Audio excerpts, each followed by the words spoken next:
Hello, my name is Lisa, and today we are going to be talking about cutting and marking a pattern. Let's get started. So, you've picked out your pattern. Congratulations! You've looked at the back flap and you've gotten all the materials and all the notions that you need to complete your sewing project. Let's open up the package and find out what we've got. So, in our pre-packaged pattern, we're going to find a couple of things. The first thing we're going to find is some instructions, and then we're going to find several pages probably of tissue paper that is the actual pattern for our project. When we open up our instruction page, we're going to be bombarded with information, and a lot of this is very important stuff.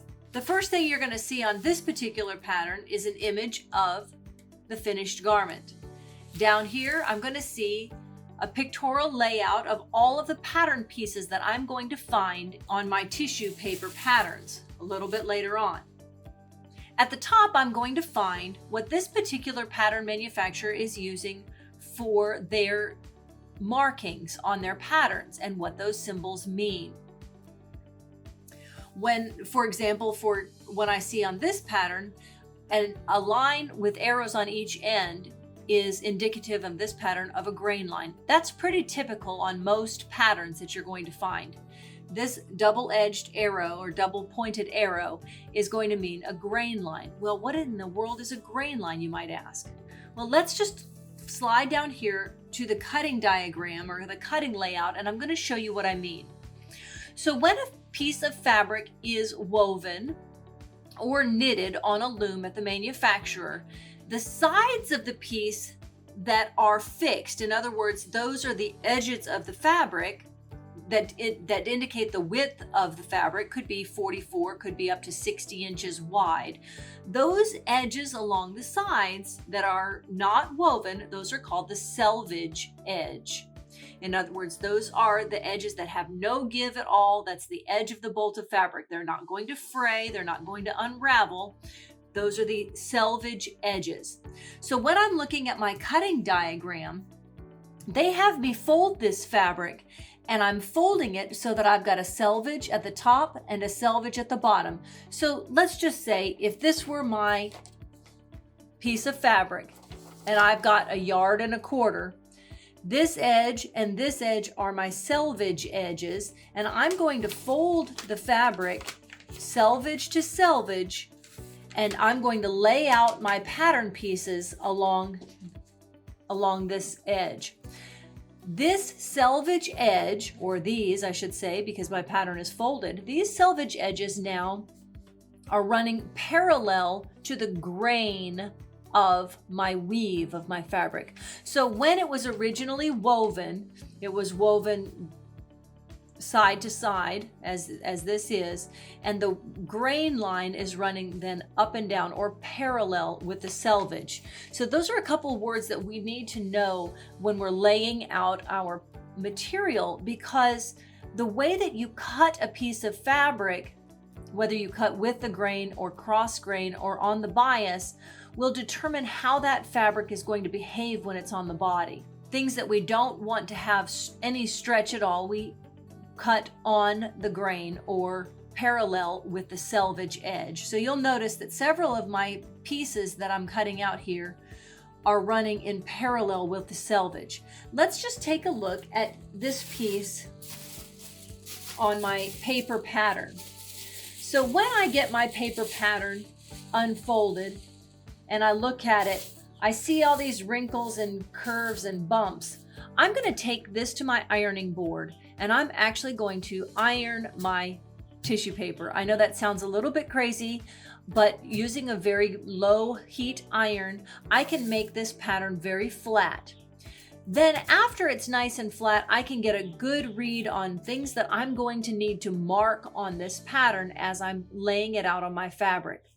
So I've got my fabric folded selvage to selvage according to my cutting diagram and the width of my fabric. Notice I have 2 different cutting diagrams for this long sleeve jacket, or actually I should say 1, 2, 3, 4 different cutting layouts depending upon the size of the garment that I'm cutting and depending upon the width of the fabric that I've got. So for example, this cutting diagram or this cutting layout is for a 44 or 45 inch fabric if I'm cutting out a size 6 to 8.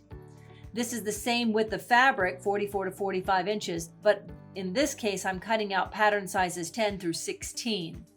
Down here, I've got 58 to 60 inches, but again, the different sizes, 6, 8, and 10 for this diagram, 12, 14, 16 for this diagram. So depending upon the size I'm cutting out, I'm going to match what I'm cutting to my pictures.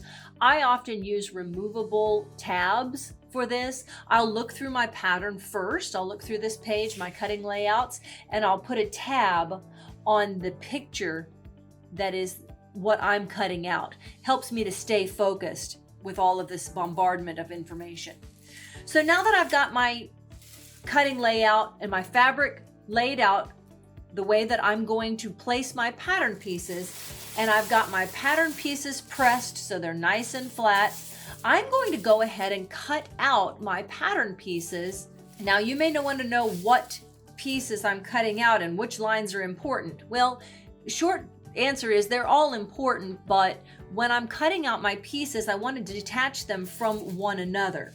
So some lines that I can ignore are these lines here, the edges of the piece of paper. This pattern designer actually put a border around the pattern pieces. Some do, some don't.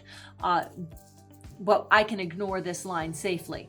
So I'm going to cut out jacket piece number 1, and I'm going to detach it from the other pattern pieces by cutting I don't have to cut exactly around. I can cut very loosely around all this pattern piece, all the way down, cut it, detach it from the other piece. So now this piece is separate, and I can look at my layout and lay it out according to this pattern diagram.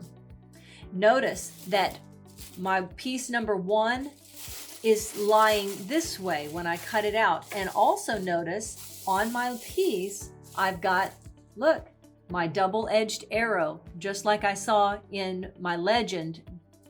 This is my grain line, or in this pattern, it's labeled as lengthwise grain of fabric. So double pointed arrows, I'm going to put parallel with the fold or the selvage edges of my fabric. Now you may notice that there are diamond shapes jutting out into the margins after the pattern piece. Are these important? Well, yes, they are, because these are placement marks. These are places where I'm going to have another pattern piece that's going to match up with these. So I want to make sure when I am cutting out my pattern that I cut out my pattern and I actually cut out the notch outside the fabric. I'm going to tell you a little story about when I was cutting my very first pattern, and the pattern that I was cutting did not show the notches actually pointed outward and inward as this one shows. It only pointed inward, and because I was brand new to sewing, I didn't know that I was supposed to cut outward instead of inward. So I actually cut inward into the seam allowance for all of those notches, and then my fabric was ruined because I had cut into the seam allowance. So my garment wasn't going to fit if I actually stitched it shallower. So don't make that mistake that I made and actually cut your notches outward into the extra fabric. Now this pattern that I'm noticing actually has a stitch line as well as a cutting line. This bold line is my cutting line. So when I've got it laid out, I've got it pinned down to my fabric so it won't move when I lay it out. So it's all pressed out, laid flat, pinned down. Now I'm going to take my scissors and I'm going to cut out on this bold line my fashion fabric. And I'm going to cut my notches outward into the extra fabric. Now before I remove this piece of pattern from my fashion fabric that I've cut out, I'm going to go ahead and right now mark all of my notches and mark all of my dots or lines that I need for later on in the sewing process. So on this pattern piece, I'm going to turn it now so the camera is right side up. I'll notice that I have a dart on this front piece. Now a dart is where I take some extra fabric and I put it toward the inside of the garment to make the garment a little bit more fitted. This jacket front has a single dart, and I don't need to do anything with this right now except for mark where that dart is going to be. So there's a couple of ways that I can do that. I can take a chalk pencil and I can put my finger and lift up the pattern fabric and actually mark underneath where onto the fashion fabric. So I have my fashion fabric sitting underneath this pattern piece, and I can lift it up on a way and I can mark through to that second layer. Now that's well and good, except for remember that I've cut 2 of these pattern pieces. So how do I mark the second piece, or the piece that's underneath?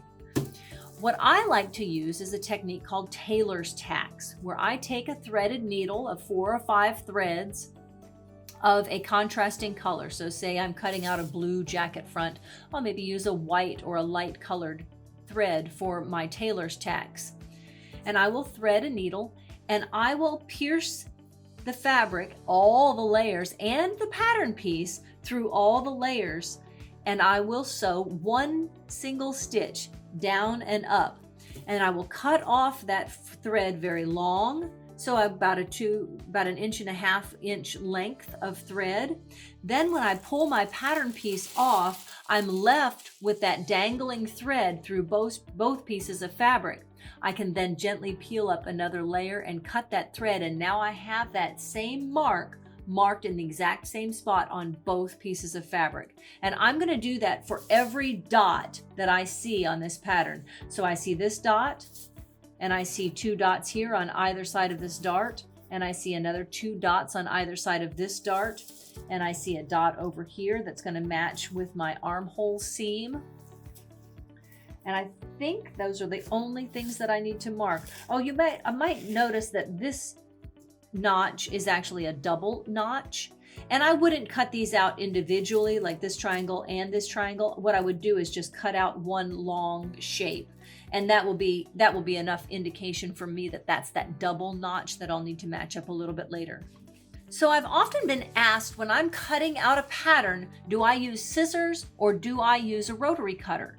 And my short answer is I use scissors. And I'll tell you why. Because this pattern and most garments that you're going to be sewing have many curves and many tight spaces that you're going to have to cut. And when you're using a rotary cutter like this one, my rotary cutter cannot maneuver into those tight spaces very well and very, very cleanly. And I need to cut nice and clean, and I need to have these notches cut out very clean. The best way for me to do that is by using a pair of scissors. Additionally, the rotary cutter is wonderful. It's a wonderful tool, but you must use a cutting mat underneath your work.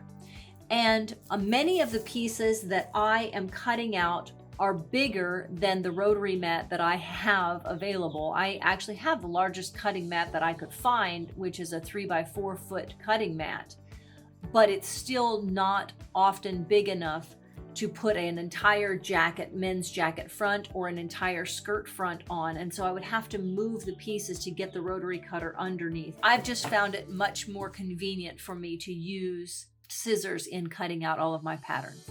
Well, that's all I have for you today. If you feel like you've missed anything, feel free to rewind this video and watch it again as many times as you need. To dive further into sewing, be sure to hop on to a live video. I'll see you next time.